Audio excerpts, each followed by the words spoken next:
All right, listen.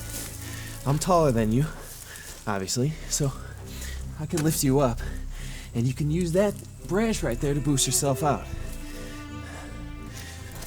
You up, us out. Does that make more sense? Yeah? And then you can throw something down for me to climb out.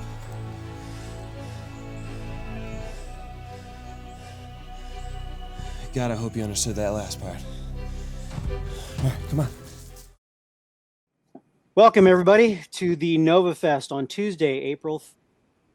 Completed the 2:30 screening.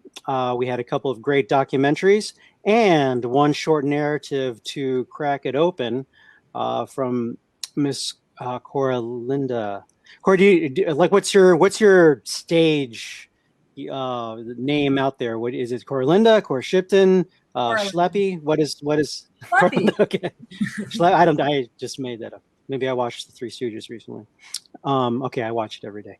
But point being, so your film, Names on the Wall, is a short narrative depicting a moment in the Vietnam War, and subsequently following your film was a documentary of an actual helicopter pilot who was active military during the Vietnam War. So I thought I was the one who programmed the schedule, so I thought that was just a great contrast to have a fiction narrative next to documentary. And then there was a great documentary that followed, Before I'm Gone. So, Koura, would you very quickly? I'm Fernando and Mico, the founder of the Nova Film Fest.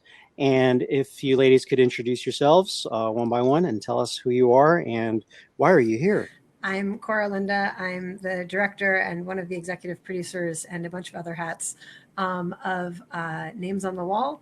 And I am a woman with dark brown hair, and I'm currently wearing a Jewish star necklace and a blue flowered dress against a white background. Okay, should I go? Yeah. that was me. Okay, hi, my name is Melissa Tracy. I am a filmmaker, and on this project, I was blessed enough to be the second unit director and stunt coordinator of Names on the Wall. I'm very honored to be here. I have long brown hair, and I'm wearing a suit. Fantastic. So I'm gonna have to get past that one. That's new on me, describing the actual visuals. You explained to me, Koura, in the one of the prior panels what that means. We won't have to go over it again, but yeah. So that's just kind of. I'm trying. This is the virtual world, but I'm like imagining if this was at the bar, lounge, pub after a screening. Hi, I'm John Jane Smith. I'm wearing a white blouse with chiffon, whatever, dark hair. So. Since we have both of you representing Names on the Wall, let's just dive into your film, obviously, right now, right away. So, I mentioned to you, we had messaged each other, Koura, while your film was playing, or while the documentary that followed your film was playing. So I had I had a question that came to mind, and I'll leave it kind of open-ended. And please, Melissa, chime in as well. I'd love to hear your take. As far as, were you able to watch the documentary that followed by chance? No, I was not. Oh, okay. Okay. Well, maybe I can't speak to it exactly, but then, Koura, after watching the documentary of an actual Vietnam soldier talking about everything from pulling up a soldier from the ground with an empty, they realized when he came up, the back of his skull had been blown out and looked like a coconut shell. Some real graphic and real world depictions. If you had watched this documentary or similar ones first, would that have changed anything in your direction of Names on the Wall? So I actually did. I mean, obviously not this documentary, but Nick and I did a bunch of research before we made this. And there's a couple of kind of sides to Names on the Wall. One is, as a film, we wanted, or at least I wanted, a story that could get dropped in anywhere. You know, it could get dropped in on the streets of Chicago in 1976. It could get dropped in South Central LA 2 days ago. It could get dropped in during the Civil War. It could get dropped in at any point of American history or world history and be relevant. The Vietnam War was how Nick had originally written it. And because like our sort of like tagline or whatever is, it was a war of governments, but this is a story of the soldiers. For us, we went back and forth on a lot of different elements. How graphic do we want to be? How much do we want to share? How much do we want to create a specific soldier as opposed to a generalized, like the fact that the soldiers aren't even named in the script. They don't have, you know, and they aren't called like unnamed soldier. They're just called Soldier 1, Soldier 2, because that's kind of the point. And obviously Viet Cong. I looked up a lot of images. I looked up a lot of history. It was funny when he told that story. I'm wondering if there's some other either version of that documentary or some other place that that story is, because it sounded really familiar to me when I was watching it. Yes, me too. When I first saw it, Yeah, good I was point. like, I feel like even as it was coming up, I was like, something's gonna happen. I was like, oh, he's dead. Like it was weird. It felt like I'd already heard that take before. So I was wondering if maybe there was like a trailer for it or something that I'd seen. But I guess the short-ish answer is even just in the amount of gore that we chose to show, like the Vietnam War was violent and dirty as a war. Like it was, wars are already horrible, but it went to new levels with the things that happened on the actual battlefield. And we gave the soldiers their stories. There's actually several pages of who they are, where they came from, what they were like growing up, where they were going, you know, for each one of the soldiers. And obviously, you know, the second soldier, his whole backstory was that he was one of the guys who joined it because it, you know, he wasn't drafted. He signed up because he wanted to go murder people and get celebrated for it. And he got off on doing it. And it was what, you know, was twisted in him. And so we wanted to put some of that in there without getting too far into it, because we also didn't want to run up against political issues where someone's like, oh, but we needed to be there, or someone was like, oh, but we shouldn't have been there and what we did was wrong. Like we didn't want to get too nitty-gritty detailed beyond the bits that we put in to tell the story, because we wanted to keep it as level a field and as open a story that hopefully any human, whether they're familiar with Vietnam or not, can relate to. And then for the people who were there, for the people whose friends were there, for the people who know what it was like, hopefully it will speak to them and be real enough for them too. Hopefully that answers the question. Sorry. No, I think you hit the point. You know, all war's hell. And just now, as you're speaking, it reminds me of one of the moments in one of Clint Eastwood's films. I think it was the Japanese version of Flags of Our Fathers. I can't recall the title, but where it was kind of same team fire on somebody, on the enemy that you didn't necessarily befriend, but there was a measure of respect. And I think you guys did a great job of capturing just how gray the Vietnam conflict was, while keeping a universal theme. So, you know, kudos to you for that. We are going to open up. Corey, you sent me a bunch of questions that some people had sent in, which I will ask you, but I'm going to leave one more. I haven't thought of ahead of here if this is so much a comment as a question, so much as a comment / compliment, and it involves you, Melissa, in so much as in a prior conversation, Koura panel, or maybe it was a conversation, I had mentioned that I saw you said I was the first one who said, at least, that they saw where your film was going to go. I knew where Names on the Wall. I knew how it was going to end. There's essentially two. In general, the ending is they're going to become friends. It's more of an organic thing. It's not like I sit down with my tablet in a movie. I'm going to predict what's going to happen. It just sort of happens naturally, even as a kid. But where in so much, and it's basic for the screenwriters, the new ones. It's basic screenwriting.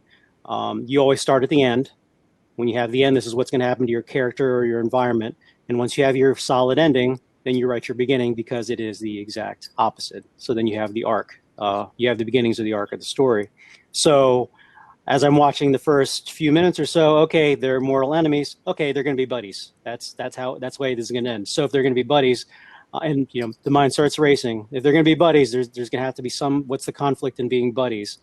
Well, it's either they're going to have to decide whether to kill each other and not kill each other and walk away, or there's going to be some jerk on either side coming out, and they're probably going to kill the other one, and the one soldier is going to have to kill their own guy. That was my internal prediction, and there it was. So my point of that little tirade is that for me, much like watching I Love Lucy, I know that's an abstract stretch, but if you think of like the chocolate assembly line scene, everybody kind of knows what's going to happen.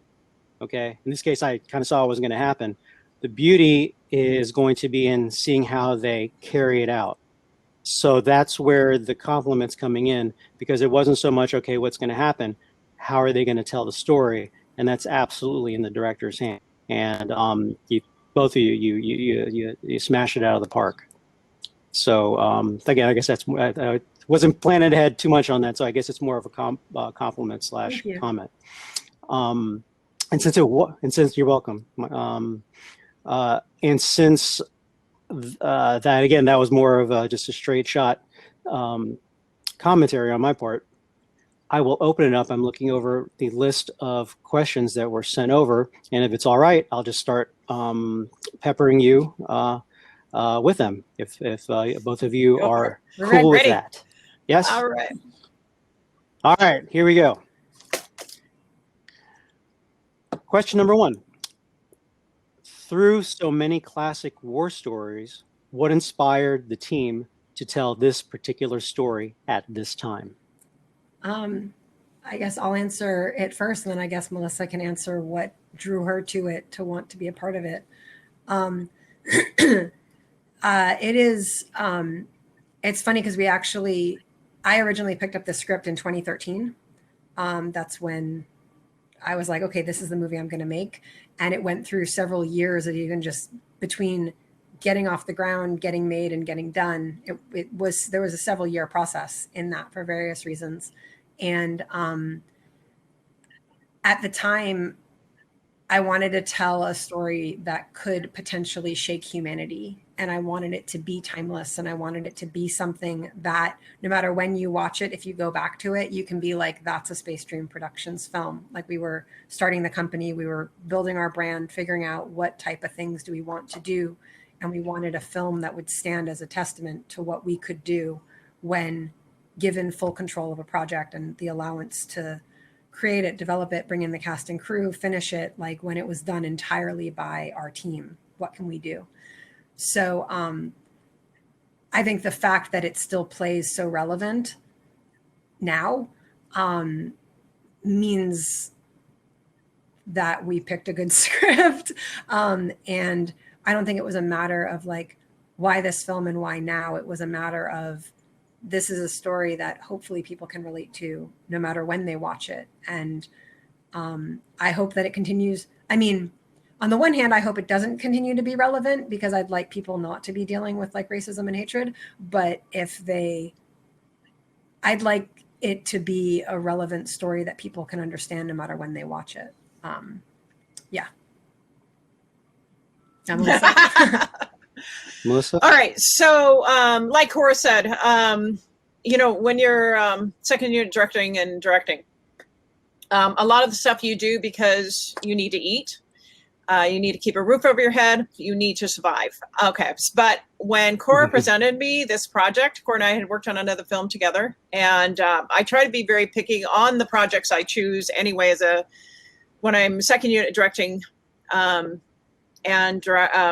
second unit directing and stunt coordinating, I try to be really picky on the projects. They can't be bashing women, and women can't look like idiots and all this other stuff. But this film just stood out.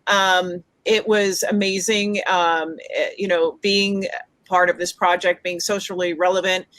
And just, it's like, I've always felt that way when it came to war, that it's always the government and it's the people. And my mom grew up in World War II, and she was telling me how a lot of the people would, between the two sides, even though they were at war, they're still hanging out at the fence between the two countries, passing cigarettes through the gates and stuff like that. So, it was like the people were friendly. It was the governments that were at war. So when I saw and I read this script, it really hit me, and I knew I needed to be, a part of this. And what Koura said before, that we had total control, where it was like, it was going to be Koura and the team and myself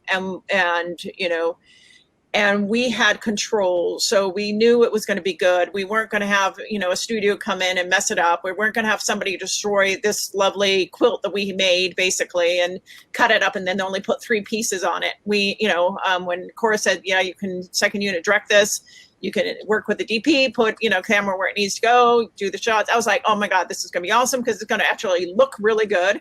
And Koura listened, and it was just amazing. And everybody was safe, and everybody was wonderful, and it looked amazing. And the DP was amazing, and Koura was amazing to work with. And she explained her vision, and I carried out her vision of telling the story that we needed to go. And she was the most awesome filmmaker to work with when it came as a second unit director. It's like the perfect partner you want to have when you're second unit directing.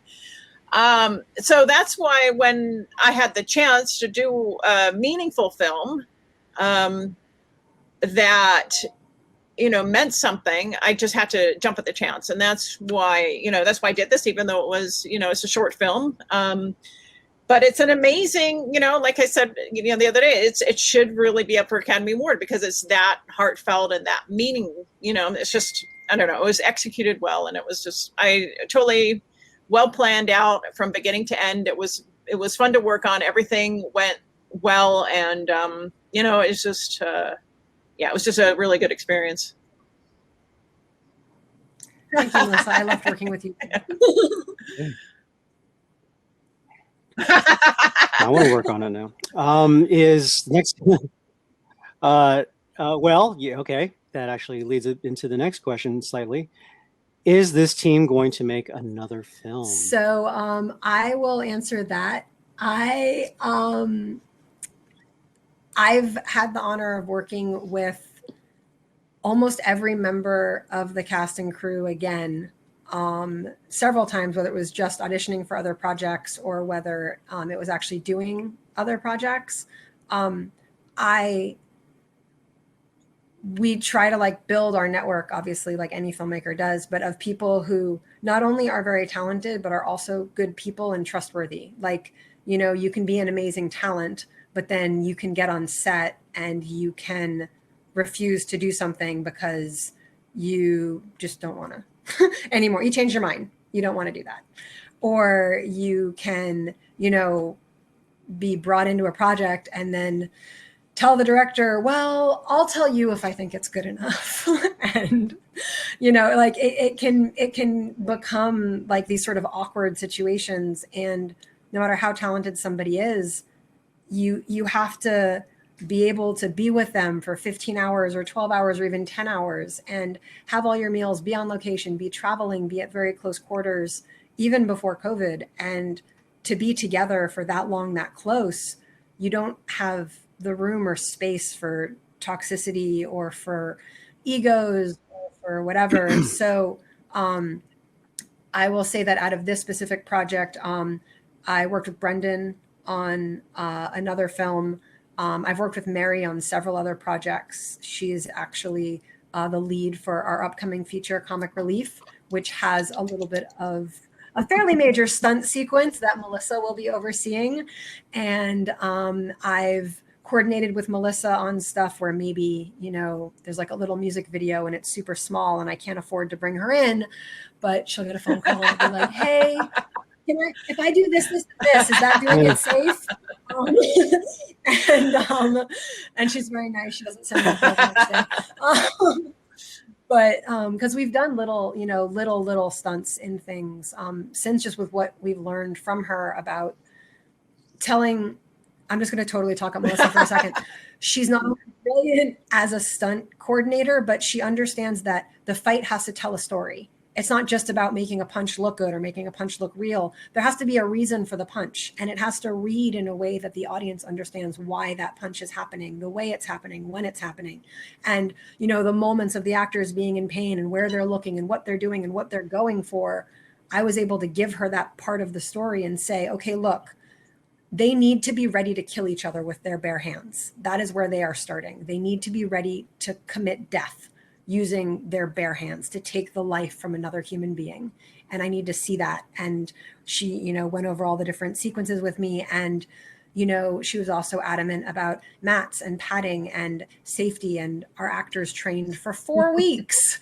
And, you know, we set aside part of our budget to cover paying for the classes and paying for the mats and paying for that, because at the end of the day, we were able to go out to like this jungle environment and have these two people pretend to try and kill each other, and nobody so much as got a scratch. I don't even think the guys got like a paper cut. Like they didn't get anything. Yeah. So that just speaks to Melissa as a stunt coordinator, and you know, as a second unit director, as someone who can take the director's vision and go, okay, good, this is the part of the story that I'm going to help to tell.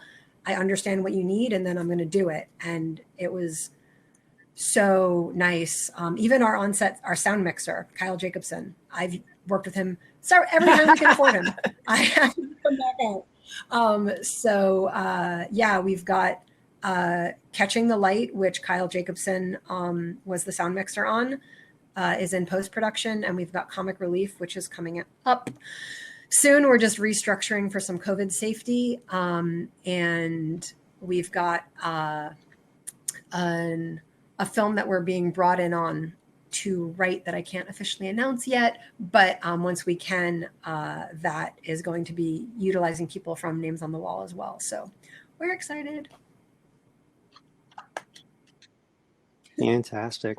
Yeah, Melissa, I'd love to talk to you offline at some point just about it. It's a special love of mine. I have a martial arts background. My feature film had some action. And, exciting. And I'll nerd out too, where there's a mix in the movie magic and stunt fight choreography that's got to be symbiotic, because it could be fantastic fight choreography, but if the storyline doesn't add any breath or spirit to it, I won't say it doesn't mean anything. Like I said, I'll nerd out where in Star Wars, that was just an excellent scene between Darth Maul and Ben Kenobi. That was you know, obviously yes, he is a great martial artist, and that was choreographed incredibly well. But then I had more impact watching, you know, back in 1983 or whatever, watching Luke Skywalker fight. That would take him out. That would really take him out if he just farted. That would take him out. But there's a scene where it's like, I won't fight you, I won't fight you. It's like, all right, if you won't fight me, maybe I'll get your sister. Not my sister. And then they go at it, and you feel the 6 years of the storytelling and the backstory all come into place. And while the choreography was pretty damn good, I'd say the Darth Maul Kenobi fight, that was pristine as far as martial arts weapons go. But I was totally more invested in the emotionally into like, oh, that's the father son. I remember him when I was, you know, like 4 years, you know, so it brought so much more into play. So, so you guys definitely pulled it off on the choreography. I'm going to try to knock these out. Unless Melissa, you have a comment to follow up? Look, it's like I always like to tell the story with the director, find out what they need, and the other thing too is Koura was all about it. You know, I went out and researched and talked to Vietnam vets that were working, you know, during the time and that were fighting, and how did they fight and all that kind of stuff. Cool. And like Koura said, you always want to make sure the fight, you know, like they're not going to be doing wushu. You know, I don't know. I'm really traditional about that. I don't want wushu in a Vietnam War fight. Sorry, that's just I'm not going going to do that. I'm sorry, but that's unless it's like fantasy, you know. So we went out and actually researched, you know, and talked to Vietnam vets about how they were fighting, and talked to people that were actually fighting in Korea. I mean, sorry, it's fighting in Vietnam. Sorry, and found that they were doing more of the you know, more Muay Thai type fighting with knees and elbows. So it's like, you know, it's like you always have to take this, and it was like wonderful working with Koura, because she's like, yeah, let's do that. Let's not put like, you know, wushu in like, you know, a Vietnam War fight. You know what I mean? So it's like working with a director that has a vision, that will work with you, that will explain what the emotional beats are passionately before, you know, the scene, and understand that there is a fight to, you know, there's a story to be told in the fight. It's just awesome to work with, and just being given the time and energy. And then also the actors stepped it up. I mean, the actors didn't know how to film fight, and they really stepped it up. They were willing to listen. They were, you know, willing to learn how to be safe. They didn't want to hit each other, which I've had directors secretly talk to the actors, and I've had to shut down sets because I've had actors, I've had directors secretly talk to the actors to try and get the actors to hit each other behind my back, and I've had to shut them down because I caught the director talking to an actor trying to, you know, so it's like, you know what I mean? When you go from working like with that and then you go to Koura, it's like amazing. So So basic. Just be a good person. yeah, don't be a psychopath. 101. When you're working with stunts, don't be a psychopathic director, please. So strange. So again, kudos to you, Koura, for not just seeing that. I never saw the screenplay, but that could easily have been fight scene. That's what it was. One. The script. Yeah, the script that's is it. like One, Okay, there you go. But so again, kudos to you to getting into the research and the detail. Where Melissa, you must have been going nuts during like the '90s TV shows where, why is the caveman doing a spinning hook kick? Where did they learn that? So, you know, somewhere in the storyline, just all of a sudden or you know, superhero movies like, oh, I'm recruiting you. Yeah, it does. And the other thing is like when, you know, people aren't holding like swords right, you know, it's just, I don't know. It's just like, you know, that drives me crazy. That just drives me crazy. But anyway, just like, you know, this was a period piece. I just wanted to keep it authentic to the period. And I mean, you know, fantasy films, we can do whatever we want, right? But this was an authentic piece, and we want to make it real. And the other important thing working with Koura is she understood that the actors had to act during the beats, and she wanted me to train the actors. She didn't want to just throw a stunt people with no expression. She wanted expressions and the beats of the acting, which is really important, which a lot of people don't end up putting in the fights. And allowing those acting beats is so important, because that's what gets you hooked into the scene, is the acting beats. You know what I mean? Just those little things where he's like, you know, he's shocked, he's grabbing, going for the gun. It's like allowing for those moments, you know? You're giving me goosebump Peter tingles. That's exactly on point, because I've just seen so many, and I'm not going to call out names, but there are festivals that we've been to, Koura, where there are a lot of choreographed fight scenes where, and they're by martial artists, Melissa. So they want to show like the technique and the swivel and the move, and these giant wide shots. And no, don't. You know, a couple of cuts. Right. Yeah, and it's like there's no, and like it's like if somebody hits somebody in the shoulder. I don't know. It's just like, you know, if you can hit somebody in the face and take them out, I don't know. Just like, I don't know. I see a lot of those where people are hitting each other in the shoulder, and you're like, okay, what is, you know, this is a street brawl. So why wouldn't you just hit them in the face? And I don't know. It's just, yeah, there's a lot of that stuff that happens. I'm like, I don't understand. Don't point them less than the dark eye, take you out. Yeah, there's a lot of there. Yeah. No, anyway. but again, I was just going to say, you hit the tones and notes where just that little glimpse, the gun's over there, the knife's over there. I'm going to go for this target. I missed, but you're bringing, again, now that's absolute filmmaking. You're bringing your viewer along for the ride. They are that protagonist or even antagonist. They know what's going on in their head without them having to say it. So that's what action's all about. Next question. Was it daunting taking on a period war film, and did you have to compromise on anything where you may have been constrained by budget, time, resources, etc.?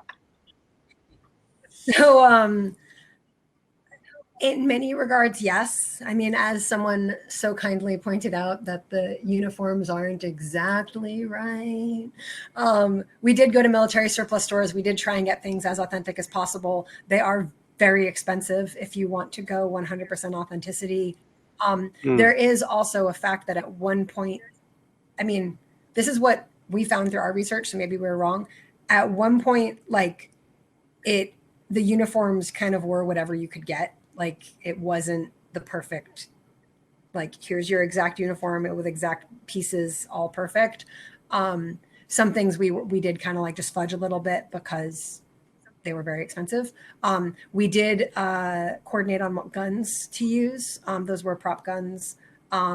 We did the Viet Cong's wardrobe was, I mean, a lot of them were just farmers that were conscripted and kind of thrown in, and they had what they had. And a lot of them sadly were actually wearing flip-flops. Like that's what they were wearing in the jungle, which is heartbreaking.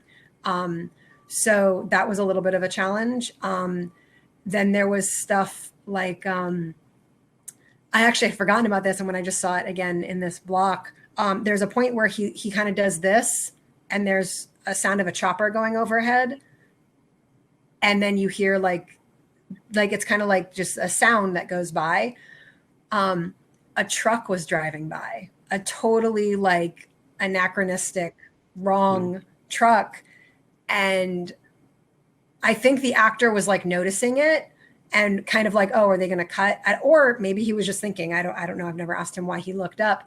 But when we were looking at that shot in post, because it fit really well with the cut, and I was going over it with my sound guys, I was like, could we just drop a chopper in? Like, could we just make a chopper be flying overhead and just have him like follow the chopper? Because maybe he's like, oh crap, because one of the sort of backstory elements, sorry, this is a little side note, but when they get out of the pit, the odds of them finding a Vietnamese soldier is higher than them finding an American soldier because he was kind of out so far away from his unit, which is why when he's like, hey, don't forget about me, he's like, you better not forget about me. Because he didn't want to be like, hi, I'm yelling in English in the middle of Vietnam. Like he didn't want to come kill me. Like that's kind of the direction we gave him was, you know, that if his buddies are up there, you're dead. But at the same time, a chopper could see them, an American soldier could rescue them. So there was sort of that like tension undercuts, and we just kind of worked with it. Like when there was that random sound that didn't actually fit, we just covered it with a chopper sound, and they got an actual chopper from Vietnam sound and dropped it in, and it followed his eye line and it worked. Wow. So on the one hand, yes, hard. On the other hand, we used it. Last tangent, and I promise I won't make long answers again. There's a scene in one of the Apollo, I think it's Apollo 13, the movie where the NASA crew have to fix something that broke on the spaceship, and they have a box, and in the box is every loose object. And they dump it on the table. That to me is such a perfect analogy for filmmaking, because in any film you always have a box, and sometimes you just need to look at your box, and maybe it's a roll of toilet paper, and you go, we can actually wet this and wad it up, and it's going to dry, and it'll turn into a little bit of like a sort of plaster, and it'll plug the hole. We're going to use the toilet paper. So being a period piece, it just kind of shifted the contents of the box a little bit and forced us to look at things a little differently. And if anything, it just drove the creative process instead of blocking it. There you go. So all filmmakers need to be MacGyver, is what you're saying. Yes, that's it. That's the short answer. Yes. Too long, didn't read. Key theme music. Yeah, key theme music and big flames behind you guys. You figure it out. Would you agree with that, Melissa? Does that correlate anywhere into the? Because it, I was about to say correlate into the. That was there situations like you mean like was there things that happened that we needed to? I guess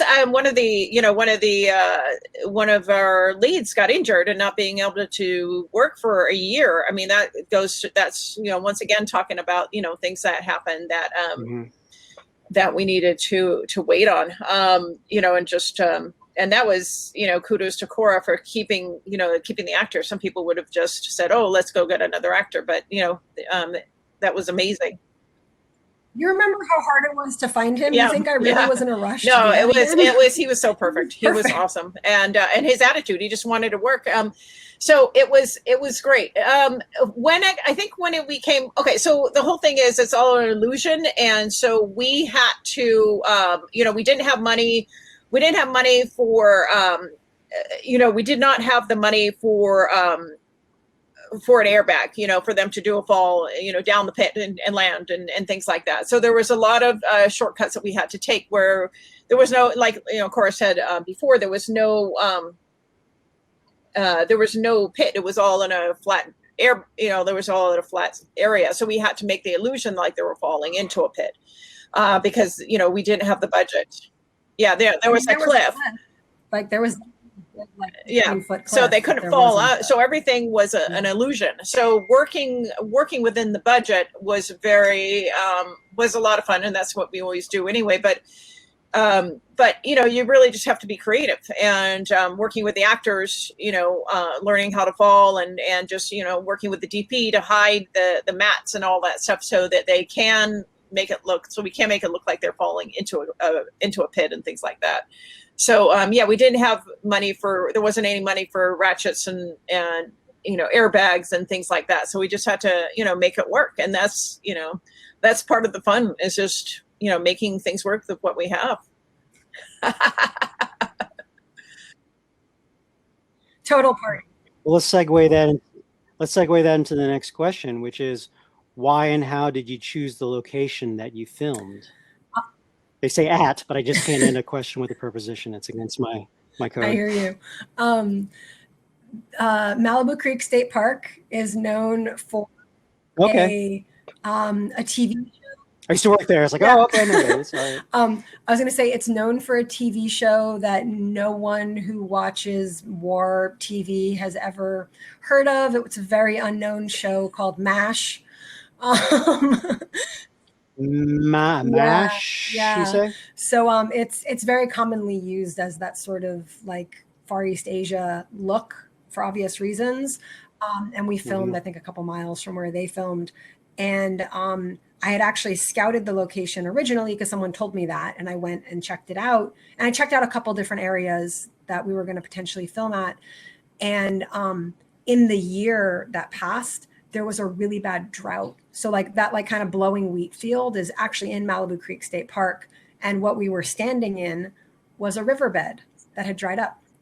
So it was very strange that when I went back to scout it again, the water was gone and the pit was right there. And it was like this sort of sad coincidence that like I was sad to see the water gone, but it gave us the location that we needed. So the real reason that we filmed there was the location fee was high, but not like $20,000. We had to pay for a ranger to be there all day. We just had to pay the park entry fee on top of our permit. So it was just like a small parking fee. They already have parking lots. They already have bathrooms. That's all there. There was a little park bench at the top of the hill where we set up our, sandwiches for lunch, our little picnic lunch. And yep.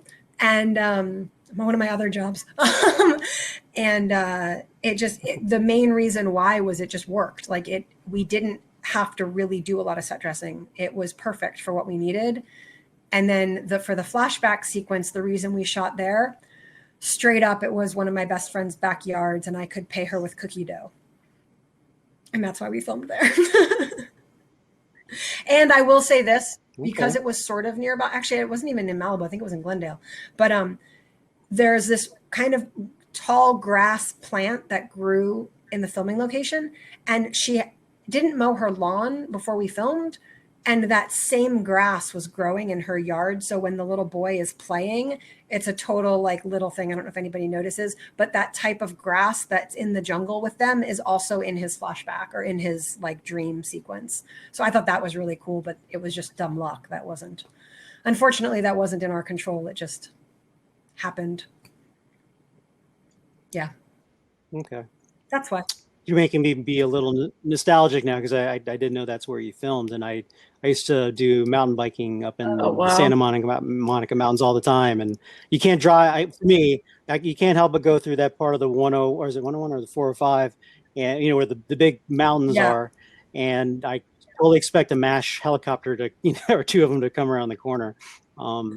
But yeah, that area, it's the way you describe it. I mean, it seems timeless. They keep going through droughts and whatever, fires, and but a little side note. I don't know if you know, when I used to mountain bike, it was kind of cool because the MASH set, they abandoned a lot of their stuff there, so you could see like Jeeps or posts. Oh that my still said MASH gosh. 4077. So that was just always kind of neat. We should have gone over there, got just some driving by. production It was value. live sets. Wow.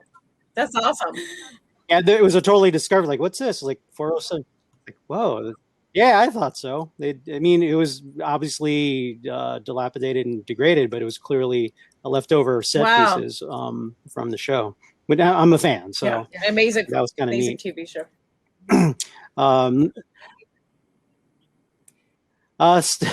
It's getting branded as the old people show now.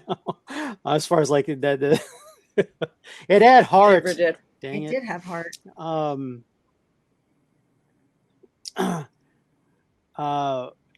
Let's see. Okay, yeah, let's wrap with this final question. Okay. With everything all said and done, is there anything you wish you could have done differently? You know what's funny?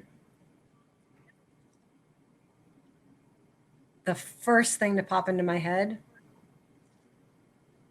was not direct it. What? That I'm going to be totally honest. That was the very first thing. I was actually kind of surprised myself with that thought there. You mean hire another director, or Well, what do you mean exactly by that? Originally, it was supposed to be something that I just oversaw, like as a producer. The producer. I was production designing, and then somebody else was going to be directing. And I think I mentioned this in the other panel that Melissa was actually the first person to say to me, why are you looking for a director? Like, you should be directing this. And the fact that she actually is a director, and she could have said, why don't you ask me to do it? She didn't. She said, you're the right person. Yeah, it was your project. And that, but that to me, like, it makes me, I'm getting all like whatever. That to me makes me value you so much. And I knew that you were in it for the story. You were in it for what was going to be the right thing, not what was going to be the best for Melissa Tracy. And that meant, it really hit me. And I think I even said at the time, like, what? Like, you're crazy. No. And then I was like, or maybe I said, I don't know. And then I went and talked to Nick, and Nick didn't even hesitate. He was like, yeah, you totally should direct it. And I was like, what? And he was like, he kind of was like, who else is going to direct this thing? He's like, I'm not going to direct it. Like, you direct it. And it wasn't like I'm not going to do it. You do it. It was like, everything about the story. Like, this is your story. Like, you need to tell this. And it's very strange for me because, like, it was my first film. It went into festivals, and the response was very overwhelming, and it was almost intimidating. When I first met Del Weston the first time, he was like he stopped random people next to me and was like, you need to meet Koura. She's an amazing filmmaker. And I was like, I've been making films for 5 minutes. I don't know what I'm doing here. Like, what's a film festival? Del Weston is the founder of the Action on Film Festival in Las Vegas, by the way. Yes. Yeah. For context. And Melissa actually was the one who invited me to submit. Not invited me, but I'm like, you have to submit to this. Yeah. In the Action Film Festival. Like, you have to submit to that. And I will take 1 second to stop answering that question to say that my husband just walked in the door. So I want to at least give him 2 seconds to say hello as one of the many producers. And now he's going to leave. No, right. I'll stay here if you want. No. I mean, you can. I can socially distance. Well, I mean, this is the last question, and I guess we can all answer it. So You know, you're not on camera. Right? Out of frame. Out of frame. So French New Wave. anyway. So it was the whole thing was a very strange experience for me, and part of me wonders, like, what would have happened if, like, was it just the script and the crew that made it so amazing? Like, was it just like, did what I do matter at all? Was it my influence? Oh was my goodness. everybody else's thing? And so I guess, like, if I had the opportunity in, like, a parallel universe, I'd be curious to see what would happen if I wasn't there. Would that same story have still been told? In No. With I'm not fishing for compliments. Let me allow me to clear this up. Yeah, please. Allow me to clear this up with an anecdote. The original director slated for Apocalypse Now was George Lucas, I think. Really? He was approached. I may be wrong. There's some. No, he just confirmed I think he was it. approached. Because if you I watched that documentary way back when, the Bay City director or something like that. But yeah, there was that handful of directors from the Bay Area, and he was penciled in. I won't say it was cemented in stone, but just the fact that how even if I'm totally wrong, it's urban legend. Can you imagine what a different film Apocalypse Now would be if someone like George Lucas were at the helm of that? And I'm going to throw another anecdote that just keeps coming to mind here. Is it's a professional kind of magic within the industry. It's a marvel to me where if you look at The Wizard of Oz, for example, I think it went through at least 4 different directors or what have you. At one point, one of the producers said, "I'm just going to helm it. I'm going to direct it." And I think the executive producer, one of the higher end producers, said, "No, this is not yours." But just to have a mastery of understanding how films are created, and to specific films in general, like, this is not your tone. This is not your touch. Isn't going to make this happen. Yeah, no, Koura was so passionate about it, and she actually, went to the meetings. I mean, remember the director we interviewed? Okay. Yeah, we're gonna not have that conversation. That is one of anyway, talking about. So, but the thing was, Koura was so passionate about it, had done all the research, was so passionate about it. I was just like, I was kind of worried, and was giving me the freedom that I needed to create magic. And I was like, no, you need to be where you need to be, because then the rest of us can do our job. Because if you're not where you're going to be, there's going to be somebody awful, like a dictator, where you're going to be, and I won't be able to do my job, So it's like, be where you need to be so I can do my job. But no, Koura was amazing. And the just the emotion and the passion and the empathy that came out of the actors was amazing. I mean, being able to pull the empathy out of the actors for each other was amazing. And, Koura, you just, you have that gift with people. So it would have been not good if you had not have directed it. But anyway. Well, thank you for that. I was not looking for that answer. I just, when asked, I've actually never, I don't think I've ever been asked that question directly, where I stopped and thought about it. And what was the original question? If I could do one thing differently making the movie, what would it be? And my answer was not have been the director. Really? Yeah. Wow, what a terrible answer.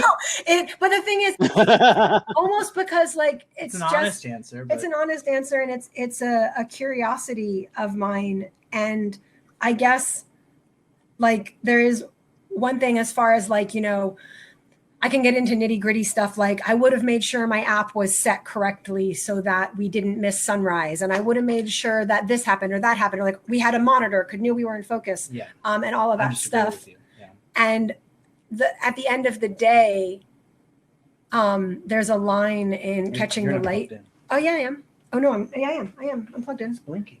It always blinks. It means the battery's plugged in. Oh, okay. Yeah. Sorry. He wanted to make sure that my I thought the battery was dying for some reason. There's a line in Catching the Light that's one of my favorite lines. And I'm a co-writer, so I can't, I'm not quoting myself, I'm quoting the writing team. It's, if you don't mind where you are, then you can't hate the road that got you there. And we went back and forth on the word can't or shouldn't.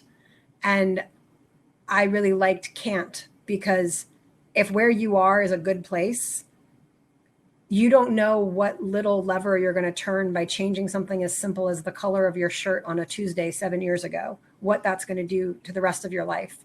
And for all the little things that went wrong and all the little things, the people that didn't show up to meetings and did various other things, it opened the door I'm sorry, to a new...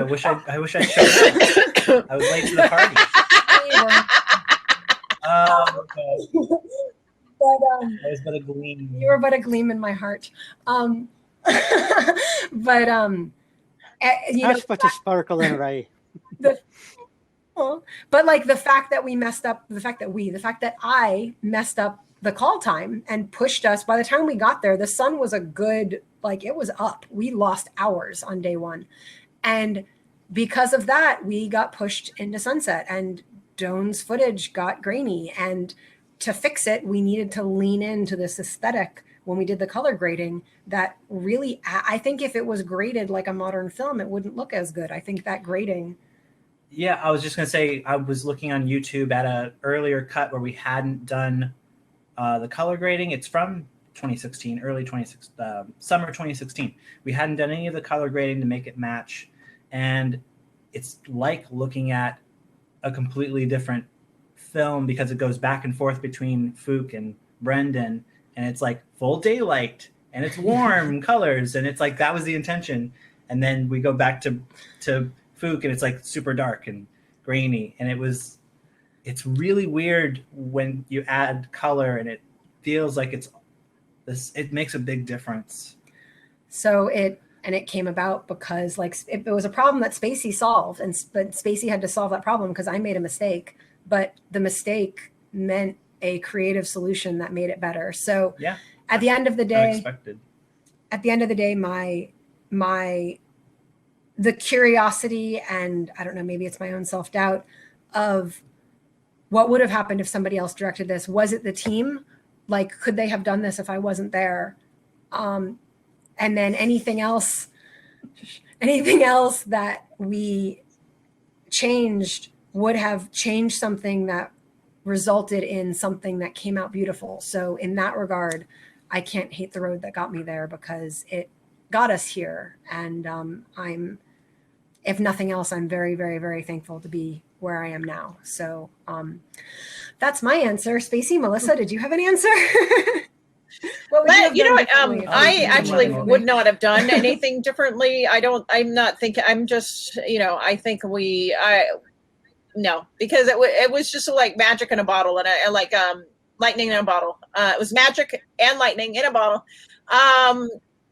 Magical lightning in a bottle. I mean, it was magical amazing. Everything. You allowed me to do what I needed to do. You allowed me to train the actors. You allowed me to be safe. You allowed me to put the mats down and work with the DP to get everything covered. It was, yeah. Can I cut you off to say something very dumb? I hate that it's weird that you were allowed to literally do your job. Like, I never thought of it as like, oh, I am bestowing. Oh, you don't know. You don't know. You don't know. I mean, I have worked, I will work on feature films and and I will, yeah. And I'm sorry, but you were not doing. I'm so sorry. Yeah, there was no actors doing drugs on set, and there was no. Yeah, that was really nice, and yeah, and nobody really was wanting to hit each other. Yeah, it's just Oh my gosh! Well, I'd already seen you. I'd already seen you work, and as a set rigger, we spent the whole, like, 1/3 of the entire training lineup was on safety. So I already knew, we are not God. It is not our place to say when another human being is going to die.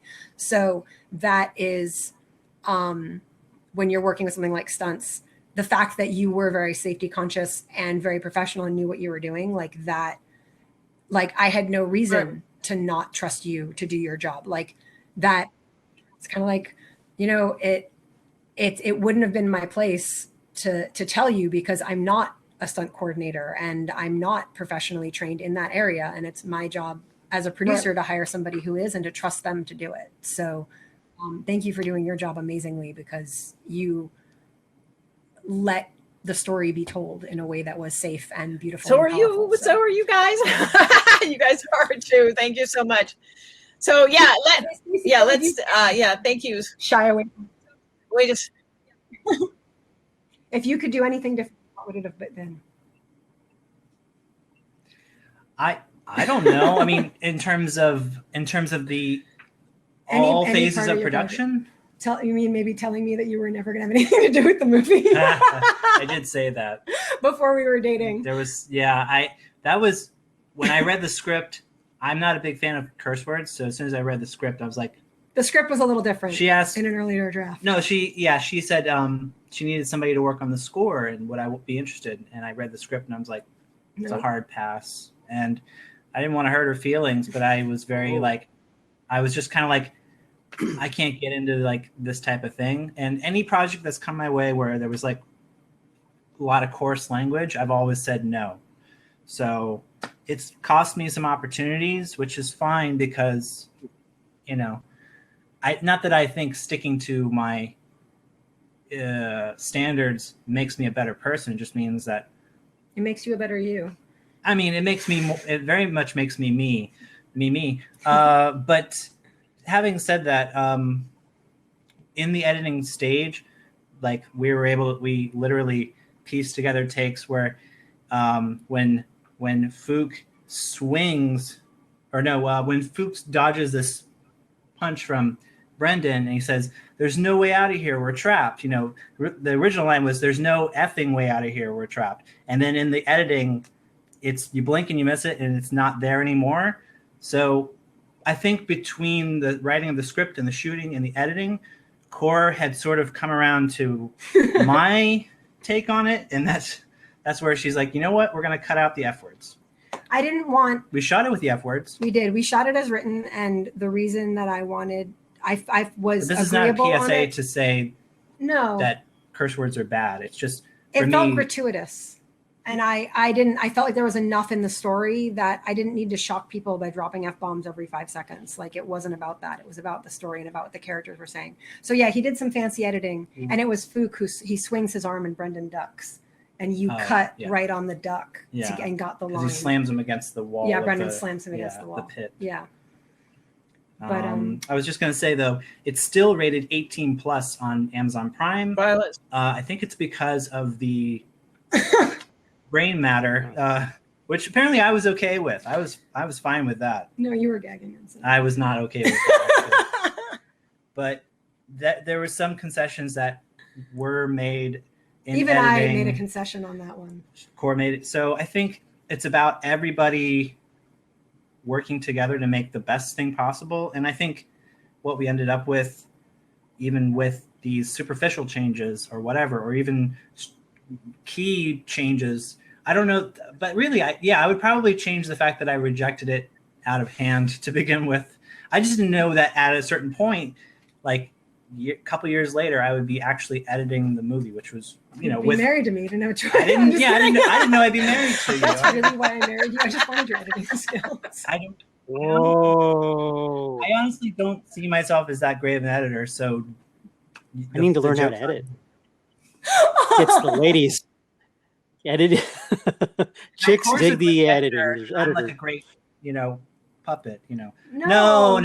I think we have a good system. We'll do whoever's directing. Usually, we'll do the first cut, and then the other one of us will do a pass, and then whoever's directing will do the final pass.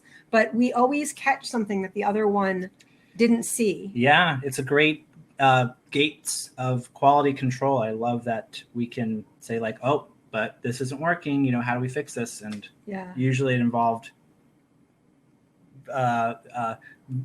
metaphorical duct tape, trying to.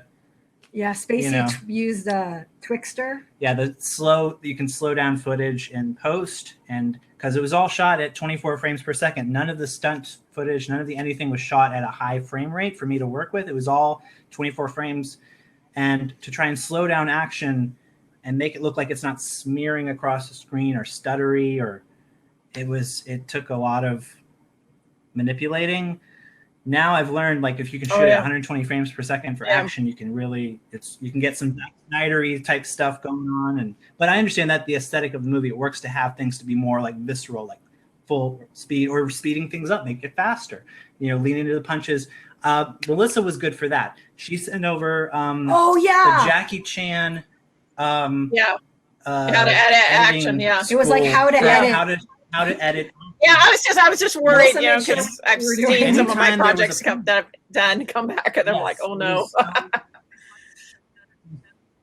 It was so critical to the success of any action moment in the film was Yeah. when we had a punch, we never cut on the punch. We always showed the punch, and then the next cut would be another punch. So subliminally, your mind is putting together the fact that there's an impact and Yep. then another impact. Even if it's just a few frames. Never cut on the punch. Never punt. No, the impact. Never cut on it because it minimizes the impact. So that was a good lesson from Melissa. Yeah. I just Yeah, wanted that's to good. shout out. I was pleased with it when I saw it. I would, Thank you. and I was nervous knowing. I will say there is one thing I would have done differently. Well, I don't know. Maybe it would have messed it up. I wish I knew more of what I was doing, because things like The technical stuff. like things like knowing, don't shoot the entire thing at 24 frames. Make sure that your audio and your camera are timestamp synced so that you can push a button and sync it all up, and some poor editor doesn't have to sit there and manually match all the audio That was fun. files. It's fun. Things like having a monitor so you know that your shots are actually in focus. Things like having an actual written shot list that you're following so that you don't miss anything. So that your editor doesn't have to. A script Just supervisor. basic things, Yeah, really. basic things that now I know, because I scripts. I was busy. He does that I was too. busy holding the bounce and standing around. I don't think I even knew what a script supervisor was back then. Script supervisor is your friend Yeah, that's a new thing that we. because they can communicate to all departments. Yep. Any issues, they can step in, and they're there to help. Yeah. And they're there, and obviously Nick, in a way, he was supervising because he's the writer. So in a way, Yeah, that's true. I think in a way he probably functioned as the best kind of script supervisor, because usually when on set the writer is not there, it's great when they are, because then you can make changes. Like Boom, boom, in the boom. moment, like, hey, Yeah. we're gonna can we move this? Can we switch this around or whatever? Like Martin Scorsese's known for, like, he'll have the writer with him because he'll want to make changes, and it's like, can we do this? Can we do that? And they're like, sure, let's do it. We just write our own stuff now, so it doesn't matter. I'm just kidding. I think Nick's great. Oh. I'm so glad we were able to work with Nick. I forgot, like, what other things is the team gonna do? Nick has been in on almost every single one of our films since, even if it's just as an associate producer doing a pass of the script. Yeah. There isn't, I don't think, a Talk single. about gate of quality control. Like, he's great for that. He's amazing. If anyone needs a writer, hire him. Except when he's working for us, because then we don't want to lose him. I'm just kidding. Same Hire with him. Jazz. Like, don't steal Jazz. Don't steal Nick. Don't steal our people. Don't steal my team, man. No, I'm just kidding. Fernando's trying to steal me. I know this. We have For different reasons, though, Spencer. I mean, you can come to Disney. Yeah, we're gonna have to mosaic gobbledygook that out later. Okay, well, fantastic. I'm gonna wrap things up. We've gone very, very long Yeah, now, which is sorry. great content for you. sorry. No, don't apologize. But thank you, everyone, for making time for this. I'll leave you with just two mental notes as you were, talking about so many things, because filmmaking is, for a director, it's a million decisions a moment, obviously. And you may appreciate this, Melissa. I remember watching a documentary or one of the featurettes for Braveheart. That one scene where his wife he just found out or the funeral just finished. Now it's time to avenge. Because there's no, it's art, so there's no defined or prescribed blueprint that you have to follow, because you're always right if it works. That's what art is. You're right if it works, and you have to define what works is. Where you're saying, Spencer, where you have to, everything's got to be in a certain time frame, and stamped and synced and so on and so forth. with that one scene where it leads up where he's going to the fort, and he has the antler, hidden behind his ears, and they're capturing everything from the hoof moments of the horse he's on to the look of the side soldier on the corner. I think they experimented. They used different cameras, different film rates, and to create that incredible moment of anticipation. So that was just something that came to my head as because you're right, and I'm going to guess that Mel Gibson was right for that scene because it was absolutely very, very powerful. And he's right about something. Yes, and I thought I'd introduce another movie to you, Spencer, called Scarface. So that has language, just so you know. I'll run it through VidAngels. Okay, fantastic. So great. Thank you so much. Please hope you will be able to join us in other panels to contribute and pick brains of other filmmakers and network and just do awesome stuff over here at NovaFest. Thank you so much, everybody. Please take care. And, thank you for having us. We're only Tuesday in right at this point, so we have another 3 days of great screenings, another 2 blocks going on right now. Sounds good. Awesome. We'll be back. We'll check it out. Awesome. Thank you so Nice much. talking to you. Nice meeting Talk to Melissa you and later. talking to you. Bye-bye.